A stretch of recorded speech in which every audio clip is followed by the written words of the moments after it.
महागठबंधन की महारैली में गायक बने तेजस्वी, मोदी जी के लिए गाना गाकर कसा तंज, कहा शेर को ज्यादा देर पिंजरे में नहीं रख सकते।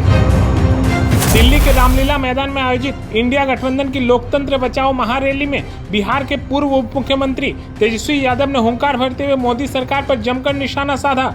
झारखंड के पूर्व मुख्यमंत्री हेमंत सोरेन और दिल्ली के मुख्यमंत्री अरविंद केजरीवाल की गिरफ्तारी पर सवाल उठाते हुए तेजस्वी यादव ने कहा कि शेर को पिंजरे में ज्यादा देर तक बंद नहीं रख सकते हैं, वो दहाड़ कर फिर बाहर आएगा। इस दौरान तेजस्वी ने एक पुराना गाना भी मोदी के लिए गाकर बताया कि मोदी जी बेवफा हैं। आइए आपको वो गाना सुनाते हैं। बहुत सारे नेताओं को बोलना है, लेकिन एक अंत हम करेंगे एक गाने के साथ। और आप लोगों ने गोविंदा का फिल्म का एक गाना सुना होगा कि तुम तो धोखेबाज हो, वादा करके भूल जाते हो। रोज रोज मोदी जी तुम ऐसा करोगे, रोज रोज मोदी जी तुम ऐसा करोगे, जनता जो रूठ गई तो हाथ मलोगे। अरे तुम तो धोखेबाज हो, वादा करके भाग जाते हो।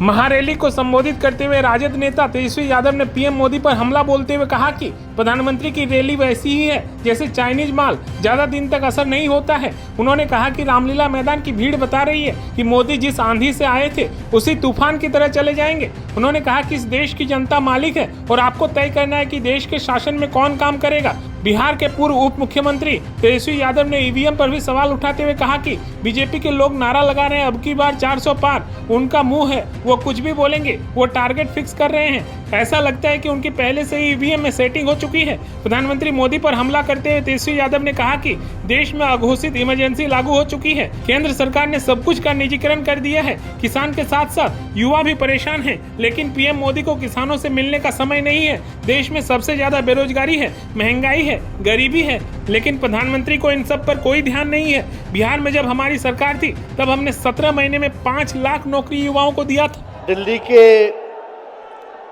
ऐतिहासिक मैदान रामलीला मैदान में आयोजित लोकतंत्र बचाओ रैली में उपस्थित हमारे इंडिया अलायंस के सभी हमारे नेतागण, कार्यकर्तागण, पदाधिकारीगण, दिल्ली, पंजाब, बिहार से आए हुए सभी हमारे अभिभावक, बुजुर्ग, माताएं, बहनें और नौजवान युवा साथी, आप सबका इस रैली में हम स्वागत करते हैं, आप सब लोगों का अभिनंदन करते हैं। ये दिल्ली की भीड़ बता रही है कि मोदी जी जिस तरह से आंधी की तरह आए थे उसी तरह तूफान की तरह चले जाएंगे। पहला रैली हम लोगों ने पटना में किया, दूसरा बॉम्बे में किया और तीसरा आज जो है दिल्ली में हो रहा है। और मैं बता दूं, देश के कोने कोने में जहां भी हम लोग जा रहे हैं वहां जनता का साथ, आशीर्वाद मिल रहा है। आज हम सब लोग एकजुट हुए हैं देश के लोकतंत्र, देश के संविधान, देश के भाईचारा को बचाने के लिए। जिस हिसाब से देश में बांटने का काम किया जा रहा है, भाई को भाई से लड़ाया जा रहा है, नफरत की राजनीति की जा रही है, उसलिए हम सब नेता आपकी लड़ाई के लिए हम सब लोग आए हैं और आपकी लड़ाई लड़ रहे हैं। और हम लोग सब लोग चाहते हैं कि इस लड़ाई में आपका साथ मिले, आपका आशीर्वाद मिले और आपका प्यार मिले। जो लोग नारा लगाते हैं अब की बार 400 पार, उनका मुंह है, कुछ भी बोलेंगे, लेकिन एक बात तय है, जनता ही मालिक है, आप मालिक हैं और आपको तय करना है कि देश के शासन में कौन बैठने का काम करेगा। आज यहां दिल्ली की जनता से पूछना चाहते हैं, वो लोग नारा लगा रहे हैं टारगेट फिक्स कर रहे हैं। अब की बार 400 पार, ऐसा लग रहा है कि पहले से ही ईवीएम सेटिंग हो चुका है। ये लोग फिर भी आप लोगों से पूछना चाहते हैं कि आप लोग, ये लोग जो नारा लगा रहे हैं, क्या वो सच होगा या वो सत्ता से बेदखल करिएगा? हाथ उठा के बताइए, इनको सत्ता से बाहर करना है कि नहीं करना? आज हम सब लोग देख रहे हैं कि देश में अघोषित इमरजेंसी लागू हो चुकी है। देश में सत्ता में जो लोग बैठे हैं तानाशाह रवैया अपनाने का काम कर रहे हैं, घमंडी हो गए हैं लोग। और आज हम लोग किसी को गाली देने नहीं आ रहे, लेकिन जो आंख से देख रहे हैं वो बताने आ रहे हैं, जो महसूस कर रहे हैं वो बताने आए हैं। सत्ता में लोग जो बैठे हैं, विपक्ष का धर्म बनता है, कर्तव्य बनता है कि उनसे हम लोग सवाल करें। आज मेरा मानना है कि देश में सबसे बड़ा अगर दुश्मन है तो बेरोजगारी है, महंगाई है, गरीबी है। आज यहाँ लोग हैं, नौजवान हैं, नौजवानों से पूछना चाहते, बताओ कितने नौजवान यहाँ जो हैं मोदी जी ने नौकरी दिया? हाथ उठा के बताइए। कोई नहीं मिलेगा। मोदी जी ने कोई नौकरी नहीं दी, सब कुछ जो है प्राइवेटाइज कर दिया। और हम लोगों ने बिहार में जब कांग्रेस लेफ्ट इंडिया अलायंस की सरकार थी, 17 महीने में 5 लाख नौकरी हम लोगों ने देने का काम किया। आज किसान तबाह है, युवा परेशान है, लेकिन किसानों से मोदी जी को मिलने का समय नहीं है। मोदी जी मिलते तो प्रियंका चोपड़ा से मिलेंगे, किसानों से नहीं मिलेंगे। अक्षय कुमार को इंटरव्यू देते थे पिछले चुनाव में, इस बार बिल गेट्स को बुला करके इंटरव्यू देने का काम कर रहे हैं। लेकिन किसानों की समस्या कैसे हल होगी ये नहीं बता रहे। किसानों से उन्होंने पिछले चुनाव में वादा किया था कि उनका आय दुगुना करेंगे। आज किसानों पर मोदी जी ने तलवार चलाने का काम किया है, जो हमारे अन्नदाता हैं। इसलिए आप सब लोग, हम लोग जब आवाज उठाते हैं, तब मोदी जी और उनकी जो सेल है पार्टी की, उस पार्टी का सेल में कौन है? ईडी है, सीबीआई है, इनकम टैक्स है। लालू जी को तो कई बार सताया गया, मेरे ऊपर मुकदमा किया गया, मेरी मां पर, मेरी बहनों पर, मेरे जीजाओं पर, मेरे पिता के जितने संबंधी थे सब पर केस मुकदमा किया। अभी बिहार चले जाइए, कई हमारे नेताओं पे छापेमारी चल रही है, कई जगह ईटी का रेड चल रहा है, आईटी का रेड चल रहा है, लेकिन हम लोग घबराने वाले लोग नहीं। आज देश में जिस हिसाब से हेमंत सोरेन जी को और अरविंद केजरीवाल को गिरफ्तार करने का काम इन बीजेपी के लोगों ने किया है, तो उनको हम बता दें कि इनके गीदड़ भपकी से हम लोग डरने वाले नहीं हैं। हम लोग संघर्ष करने वाले लोग हैं।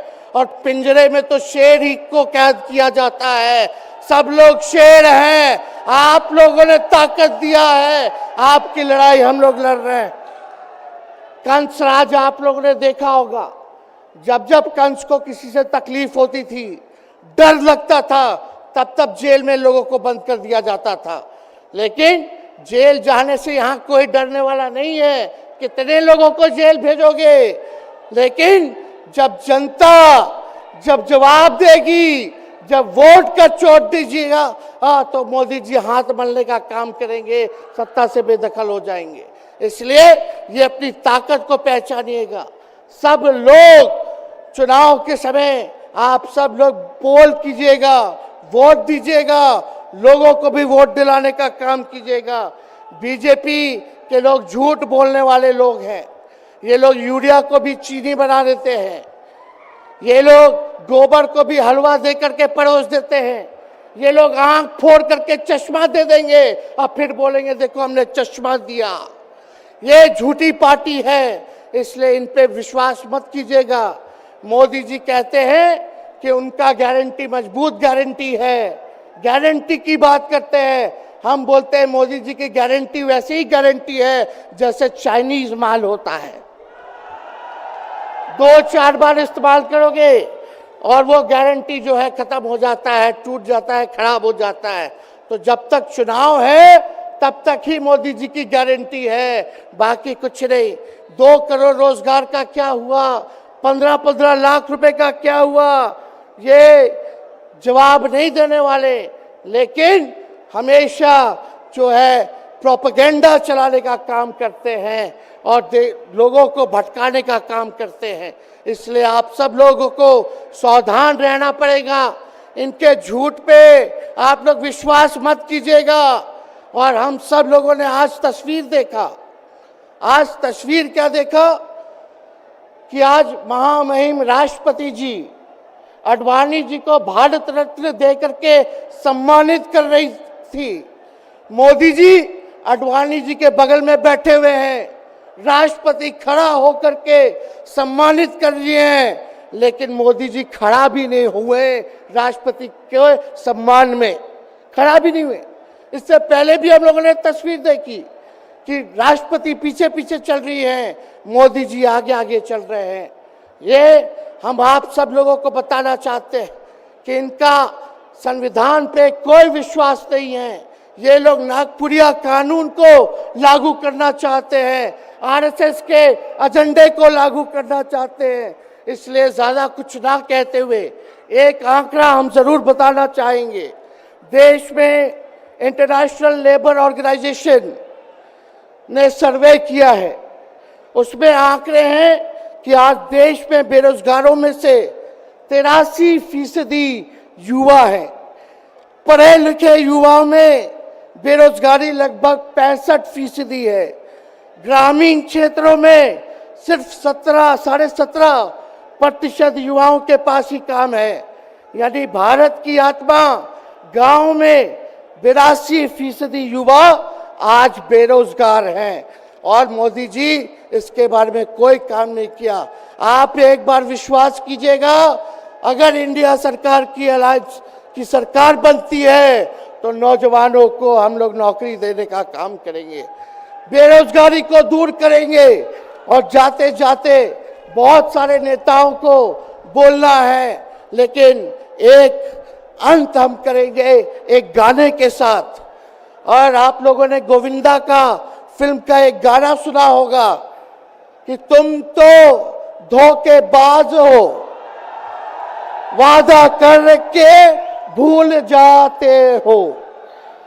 रोज रोज मोदी जी तुम ऐसा करोगे, रोज रोज मोदी जी तुम ऐसा करोगे, जनता जो रूठ गई तो हाथ मलोगे। अरे तुम तो धोखेबाज हो, वादा करके भाग जाते हो। तो आप सब लोगों को बहुत बहुत धन्यवाद। आप सब लोगों का आशीर्वाद मिले और हम सभी लोगों जो है आज मिसेस केजरीवाल और हमारी बहन कल्पना जी के साथ हम लोग जो है मजबूती के साथ खड़े हैं और इस लड़ाई को लड़ेंगे और जीतेंगे। बहुत बहुत धन्यवाद। जय हिंद। बहुत बहुत धन्यवाद।